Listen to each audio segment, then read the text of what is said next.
Sir, நீங்க முக்கிய நிர்வாகியா இருந்திருக்கீங்க. அதிமுகல சட்டமன்ற உறுப்பினர், நாடாளுமன்ற உறுப்பினர் இருக்கீங்க. அதிமுக பிளவுபட்டுக்கிட்டு இருக்கு. இவங்க எல்லாத்தையும் விட்டுருங்க சார். அதிமுக பிளவுபடுது. கட்சி கொஞ்சம் பின்னாடி போயிட்டு இருக்கு. ஒரு எடப்பாடி பழனிசாமிகிட்ட கேட்டீங்கன்னா அதெல்லாம் ஒன்றும் பிளவெல்லாம் பண்ணல. இதில் ஒரு 26 பேர் போயிருக்காங்க, முன்னாடி ஒரு 4 பேர் போயிருக்காங்க, மொத்தம் 30 பேர் தான் போயிருக்காங்க. 1.5 கோடி தொண்டர்கள் 2 கோடி தொண்டர் ஆயிருக்கிறாங்க. அதில் 30 பேர் தான் போயிருக்காங்க.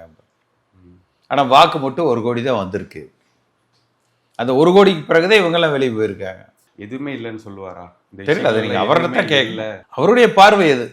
இது இப்படியே போனா அதிமுக நிலை என்ன ஆகும்னு நினைக்கிறீங்க சார்? ஏன்னா தாவேக்கெல்லாம் பவர்ஃபுல்லா வந்துகிட்டு இருக்காங்களே, இப்ப ஆட்சியில இருக்காங்க.